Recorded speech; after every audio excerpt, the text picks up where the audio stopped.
Hello, my name is Vanessa de Oliveira Andreotti. I'm a full professor at the Department for Educational Studies and also a Canada Research Chair in Race Inequalities and Global Change.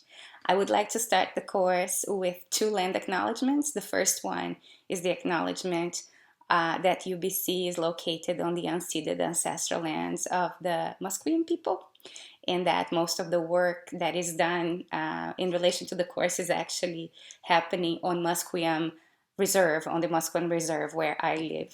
So I'm speaking from the Musqueam Reserve at my house right now. So the second acknowledgement is an acknowledgement that I learned where I come from Indigenous people in Brazil. My family is a family of mixed heritage.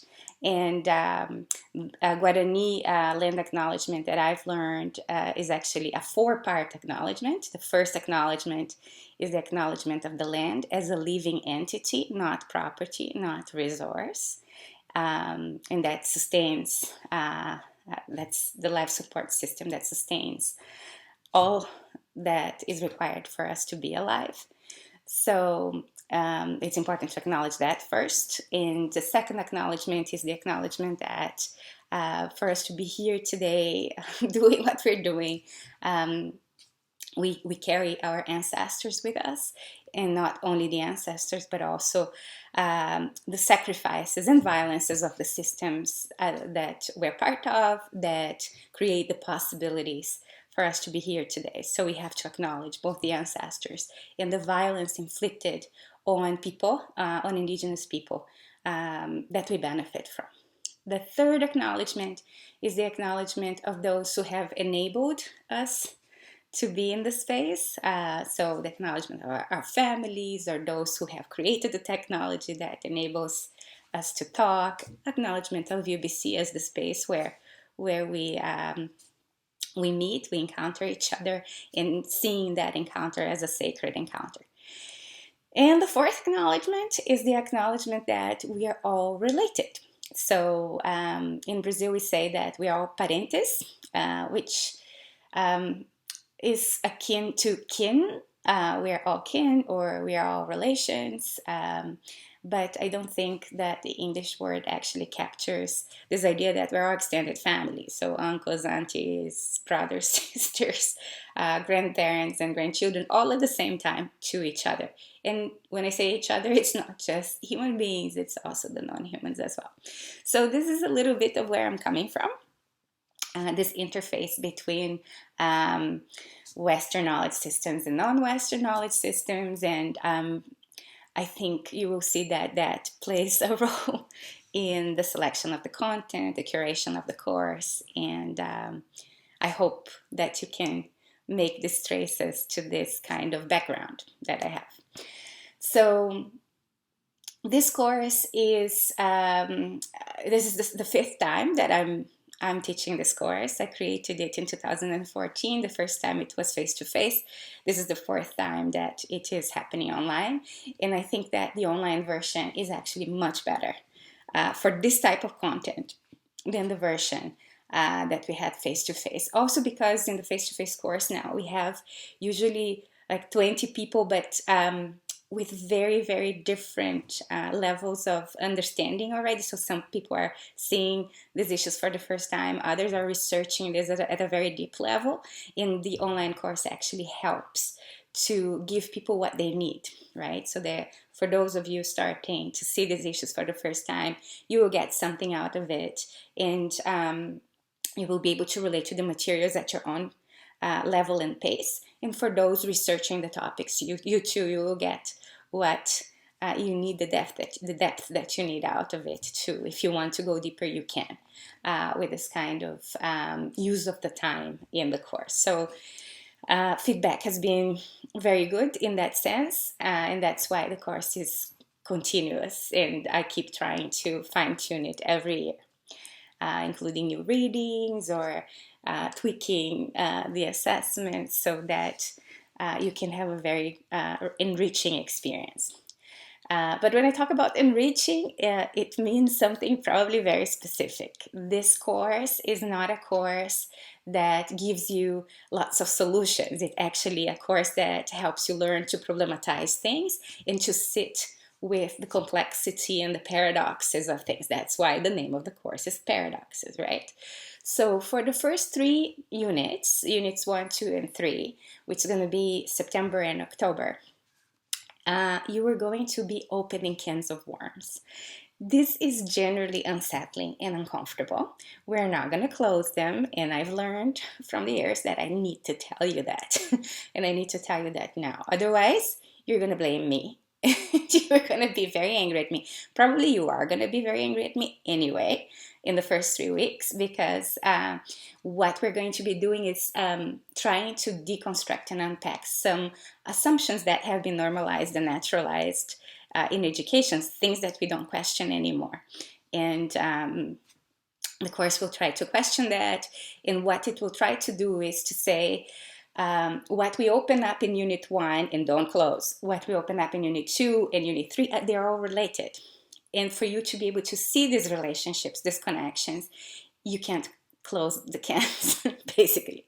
So at one point, you might feel that, oh my God, this is too much, and I don't know if I can sit with this. And that's the point where you need to remember that you can, right? That it's actually super important that you do, and you learn to develop the stamina to do that, because otherwise what happens is that we open up a problem a little bit and we already want to solve it and to close it. And when we do that without looking at the depths of the problem, we end up wasting resources and energy in this quick fix that then reproduces the same thing in the next step, right? So we're trying to see if we can find other ways that we don't do that.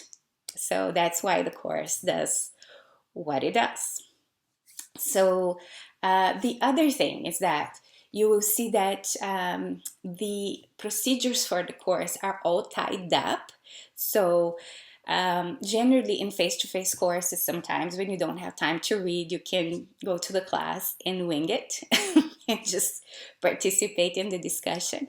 This one you can't. You will be required to read the texts, and if you don't read the compulsory texts, it will show, because you will have to, number one, do a quiz that is not an evaluative quiz, really. It's really to help you read the text, but it will tell me whether you read it or not.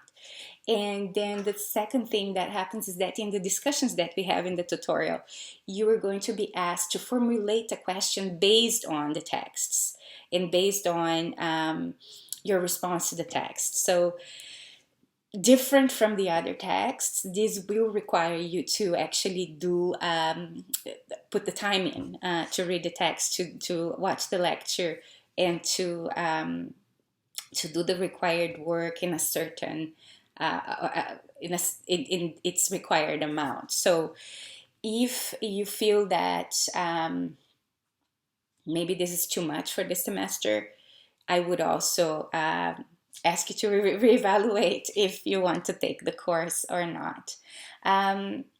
The content of the course is actually front-loaded. Most of the work will be done in the first 6 weeks. And then there's another unit that is another 2 weeks. So the first 8 weeks, actually, that's the bulk of the work. Then you have a month, almost a month, 3 weeks, to finish your last assignment, which can be a knowledge mobilization effort, like a video or the description of a workshop you would like to do, or anything that would mobilize the learning that you had in the course and try to translate it into to a different audience, right? So that's one thing that you need to remember. And then the essay could be an academic essay that we negotiate too.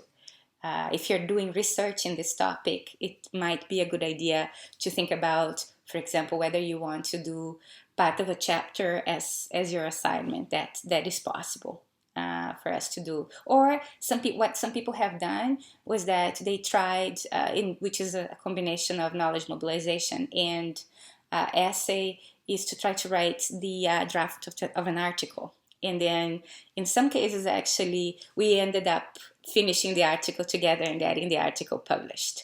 or sometimes students finish it on their own and also get the article published. So there's that possibility too. Think about it from the outset. I think it's good to have it there in the menu. Apart from that, I think on Canvas you will see all the deadlines. So I urge you to really read the course outline very, very carefully, and then try to navigate Canvas. It is pretty intuitive, but if you have any problems, please get back to me. The last day of withdrawing from the course is the 17th. Of September, without the W standing thing in your scripts. And our tutorials are going to happen on Saturdays from 8 to 9 or 9 to 10. It's actually 50 minutes. It's 8 to 8:50 or 9 to 9:50. And I'm going to send you soon a doodle poll so that you can choose which slot, 8 to 9 or 9 to 10 slot, that you would like to participate in. We will have presentations, introductions, video conference very soon on the 7th of September in the morning. If you can't take part in that, I will ask you to do a task, so let me know if that's the case. And I think that's it. I am very happy to welcome you to this course, and I hope we're going to have a very enriching time together.